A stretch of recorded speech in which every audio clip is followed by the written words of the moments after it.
Hello दोस्तों, नमस्कार। कैसे हैं आप सब लोग। फिर से स्वागत करता हूं अपने यूट्यूब चैनल रियल सेंस में, जहां पे हम आपके लिए लेके आते हैं रियल स्टोरीज जो हॉन्टेड होती हैं, कभी क्राइम की। तो आज फिर से एक हॉन्टेड स्टोरी आ गई है, जो कि है एक रेलवे क्वार्टर में रहने वाले एक परिवार की। पर कहानी में आगे बढ़ने से पहले मैं आपसे रिक्वेस्ट करना चाहूंगा, अगर नए हैं वीडियो को देख रहे हैं पहली बार, तो सब्सक्राइब कर ले चैनल को और बेल आइकन को जरूर दबा लें, ताकि अगली वीडियो की नोटिफिकेशन आपको मिल जाए। और दोस्तों, अगर आप घूमने फिरने के शौकीन हैं और आप होटल्स, धर्मशाला या फिर ट्रेन, बसेस से कैसे जाएं, अगर आप इन सब की वीडियोस देखना चाहते हैं, परेशान नहीं होना चाहते, जैसे कभी आप वृंदावन जाएं, हरिद्वार जाएं, तो हमारा एक चैनल है MRP व्लॉग्स। आपको स्क्रीन पे सामने दिख रहा होगा, डिस्क्रिप्शन में मैं लिंक डाल दूंगा। आप वहां जाके ये सारी इंफॉर्मेशन ले सकते हैं कि किस तरह से सस्ती धर्मशाला, अच्छी धर्मशाला, होटल से भी अच्छी, और होटल्स या फिर बस और ट्रेन से किस तरह से हम जा सकते हैं कम पैसों में इधर उधर हर जगह। जैसे हो गया हरिद्वार, वृंदावन हो गया हमारा, शिमला, मनाली। तो आप इन सब की वीडियो आज वहां जाके देख सकते हैं। तो चलिए दोस्तों, आते हैं अपनी कहानी पे वापस। तो दोस्तों, कहानी स्टार्ट होती है दिल्ली के रहने वाले एक परिवार की। अगर मैं बात करूं, इस परिवार में 5 सदस्य होते हैं टोटल। तो 5 में एक मम्मी-पापा हो गए, जिसकी ये कहानी है। उन्होंने बोला कि यार प्लीज़ नाम रिवील मत करना, बट मैं वो मेरे भी जानने वाले ही हैं। तो कल मैं दिल्ली के कनॉट प्लेस में गया, और आपको पता है कि वो कनॉट प्लेस से शिवाजी ब्रिज है, और एक वहाँ पे तिलक ब्रिज है ITO के पास। तो वहाँ पे रेलवे के क्वार्टर्स बने हुए हैं। तो ऐसी हमारी बातचीत हो गई। तो बातचीत में मैंने पूछा, क्योंकि अब मेरा यही काम है, पूछता हूँ कि रियल इंसिडेंट लोग हमारे साथ शेयर करें, फिर मैं अपनी वीडियो के माध्यम से आपको बताऊं। तो उन्होंने बताया कि ये बात है सन 2004 की। जब उसकी उम्र, जिसने मुझे बताया, उसकी उम्र थी 4 साल या 5 साल की उम्र थी, और उसका बड़ा भाई था, वो 12 साल का था। 3 बच्चे थे, और मम्मी पापा यानी कि 5 फैमिली। और वो रेलवे क्वार्टर्स में, जो तिलक ब्रिज और शिवाजी ब्रिज दोनों जो बने हैं रेलवे क्वार्टर्स में, वहां पे रहा करते थे। तो पहले वो थे तिलक ब्रिज पे, फिर वो जब शिवाजी ब्रिज पे जब शिफ्ट हो गए, तो उन्होंने मुझे बताया कि जब वो वहां पे शिफ्ट हुए, एक्चुअली ये कहानी उसके बड़े भाई ने ही बताई मुझे। जब वो वहां शिफ्ट हुए, तो दोस्तों ऐसा क्या होता है, जब हमारे रेलवे ट्रैक के पास घर होता है रेलवे वालों का, तो अब आपको पता है रेलवे पे कई सारे लोग आए दिन कभी कट जाते हैं, कभी एक्सीडेंट हो जाती है, कभी दुर्घटना में किसी की कुछ जान जा रही है, या कुछ ना कुछ हादसे होते रहते हैं। और रेलवे ट्रैकर्स का जो काम होता है पटरियों को ठीक करना, इसलिए उन्हें रेलवे के पास रखा जाता है, क्वार्टर्स में रखा जाता है। तो सन 2004 में वो शिफ्ट होते हैं।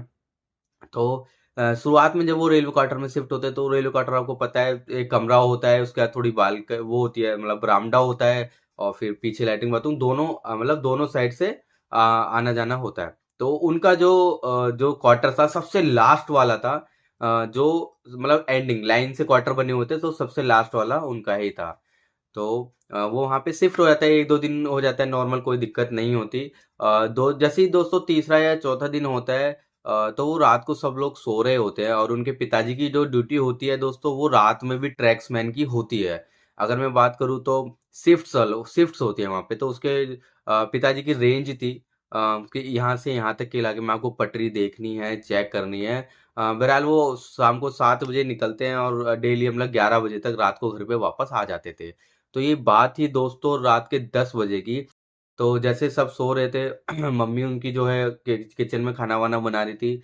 तो एकदम से 10 बजे के आसपास कभी उनके घर पे नॉक नॉक, मतलब एकदम जैसे पहले गेट होते थे वैसे वाले लकड़ी वाले, तो एकदम से यूं किसी ने मारा। तो उन्हें लगा कि उनके पापा आ गए।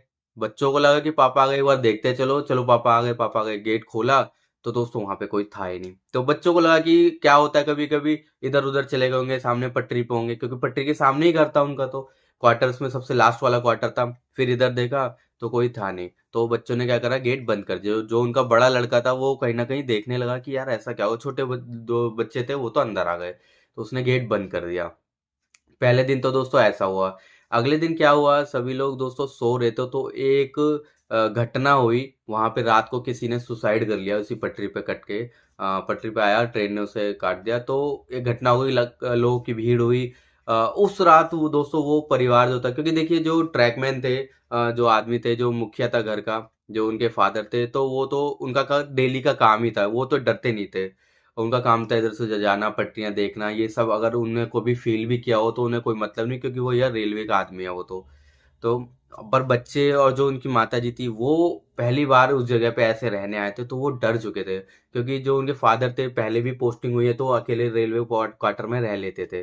तो दोस्तों हुआ क्या, जब वो वहां पे लड़के की डेथ हो गई, जब ट्रेनों से कुचल दिया, उसकी हत्या हुई, तो बच्चे और जो उनकी वाइफ थी, उनकी मम्मी में इतना खौफ बैठ गया, मतलब वो इतनी इस तरह से डर गए कि वो बहुत ज्यादा परेशान हो गए। उन्होंने 1-2 दिन तो अपने आप को कमरे में ही, घर में ही बंद रखा, वो बाहर भी नहीं निकले, इतना डर मतलब बैठ गया। एक दिन दोस्तों होता क्या है, इसी डर से कहूँ या फिर उसके पिताजी जो है रात को 11 बजे आते थे, निकल जाते थे ट्रैक से 4-5 बजे। कभी कभार जल्दी भी शिफ्ट बदलती रहती थी। तो हुआ क्या, उसने मुझे बताया, जो उसका बड़ा भाई, उसने बताया क्या था, वो जो वाक्य उनके साथ हो वो आज भी उसे भूल नहीं पाते। 9-10 बजे का टाइम था, सब अपना बिस्तर में लेट जाते, तो उस टाइम ठंड का टाइम था दोस्तों। ठीक है, तो पिताजी आने वाले थे, शायद किसी काम से चले गए थे, ट्रैक के बाद सीधा प्लेटफॉर्म पे चले गए थे। और जो क्वार्टर था प्लेटफॉर्म से थोड़ा दूर था, और सबसे लास्ट वाला था। तो उन्होंने बताया कि जब वो लेटे हुए थे तो उन्हें ऐसा फील हुआ, उसकी मम्मी जी भी, उन्हें खुद मम्मी जी ने भी बताया, जैसे वो लेटे हुए थे, जैसे रजाई वजाई डाली, तो उन्हें पूरा पूरा ऐसा फील हुआ कि उनके पैरों को किसी ने पकड़ा। जैसे अब हम किसी के पैरों को पकड़े तो फील होगा ना यार, किसी ने हाथ पकड़ा। पैरों को पकड़ के, चारों का, मम्मी और उसके 3 बच्चे, चारों का पैर पकड़ के कोई खींच रहा है, और खींचते हुए महसूस हुआ। इवन छोटा जो वाला जो लड़का था, जो बच्चों को इतना पता नहीं होता, वो तो रोने तक लग गया। और उनको फील हो रहा है कि रजाई के अंदर किसी का हाथ और वो खींच रहा है हमें। दोस्तों वो इतना डर गए कि आपस में एक दूसरे को देख भी नहीं पा रहे थे, इधर उधर भी। मतलब उसकी मम्मी तक भी बॉडी पर, मम्मी है, उन्हें तो अपने बच्चों की रक्षा करनी है। फिर जैसे भी हिम्मत करके उनने उठी, क्या है, ये कौन है, इस तरह के बोला, मतलब कि कौन है, क्या है, वैसे तो कोई था नहीं, देखा नहीं, पर पूरा पूरा उसकी मम्मी को भी फील हो गया था कि यहाँ पे कुछ ना कुछ ऐसी नेगेटिव एनर्जी है जो उन्हें शायद परेशान करने लगी है। बहरहाल दोस्तों वो दिन भी निकल गया। अगले दिन दोस्तों हुआ क्या कि जब वो इसी तरह से सो रहे थे, उस टाइम उसके फादर भी आ चुके थे। तो 12 बजे का कुछ समय हो गया था, ठंड का टाइम था। उसने बताया कि जो लड़का, उसने बताया कि करीब 12 बजे के आसपास उसकी आंख खुली, उसने देखा कि गेट, उसका लकड़ी वाला जो मेन गेट है वो खुला हुआ है। और जब उसने दूसरी तरफ निगाह करके देखा, वो पानी के लिए उठा था, पानी पीने के लिए, उसने देखा कि उसका जो सबसे छोटा वाला भाई है, सबसे छोटा, जिसकी उम्र 4-5 साल है, जो जिसके बारे में मैंने स्टार्टिंग में बताया था, वो बड़ा हो चुका है। उसने देखा कि वो निकल के दोस्तों सामने वाली पटरी पे और यूं करके चल रहा है। उन्हें गेट खोला, सामने पटरी थी। उन्हें देखा कि वो पटरी पे चल रहा है। उन्हें एकदम से अपने पापा को उठाया, पापा उठो, देखो वो कहाँ चला गया और रात में उठ के कहाँ घूम रहा है। उसको लगा, उनको लगा बच्चा है, 4-5 साल का, 6 साल का, हो सकता है ऐसे उठ के चला गया हो। पर दोस्तों ऐसा था कुछ नहीं, सबके सब परिवार वाले भाग के गए, रेलवे गेट खोल के सीधा रेलवे ट्रैक पे गए। और उसको जैसे ही उन लोगों ने पकड़ा, वो कहता कि आज भी मैं वो चीज नहीं भूल पाता। जैसे ही उसने अपने भाई को पकड़ा, छोटे भाई को पकड़ा, उसने पीछे मुड़ को इतनी तेज उसे धक्का दिया दोस्तों, वो सीधा अपने रेलवे ट्रैक से नीचे जाके, आई मीन जो नीचे जो रोड़ी वोड़ी पड़ी थी, पेड़ वेड़ थे, इतनी दूर जाके गिरा। यकीन नहीं हुआ उसके घर वालों को कि ये 4-5 साल का बच्चा इस तरह से हाथ मार के अपने बड़े भाई को, जो 12-13 साल का है, 14 साल का है, वो उसको इतनी तेज धक्का दे दिया। फिर उसके घर वालों ने, उसके मम्मी पापा ने उसे जबरदस्ती पकड़ा, उसे लेके गए, रूम के अंदर बंद किया। और उसमें इतनी ताकत आ गई 4-5 साल के बच्चे में कि दोस्तों, जैसे उसके वो नहीं, उसके अंदर कोई और है, कि छोड़ो मुझे, जाने दो मेरे को, इस तरह से वो बातें करने लगा। बहरहाल दोस्तों 2-3 दिन तक उसके घर में रखा गया। और जब कोई भी सोल्यूशन नहीं मिला, उसकी तबीयत खराब होने लगी, बहुत ही ज्यादा उसकी तबीयत खराब हो गई। तो कि पास ही में कोई जो पड़ोसी थे उनके, उन्होंने बोला कि शायद इसको किसी नेगेटिव एनर्जी ने, किसी आत्मा आत्मा ने, जो यहाँ पे कांड हुआ, आई मीन यहाँ पे बहुत सारे होते रहते हैं, शायद इसके ऊपर नेगेटिव एनर्जी का कुछ है, आप लेके जाओ। तो पास के ही आगे जाएंगे तो एक वहाँ पे बाबा है हनुमान मंदिर में। तो उन्होंने कहा कि ये सब तो मैं करता नहीं हूँ, पंडित जी ने बोला कि मैं ये सब करता नहीं हूँ, पर हाँ मैं आपको कॉन्टेक्ट नंबर दे देता हूँ, बता देता हूँ, पंडित जी को बुला देता हूँ जो ये सब देख लेंगे। तो बहरहाल उन पंडित जी ने बुलाया वहीं मंदिर में।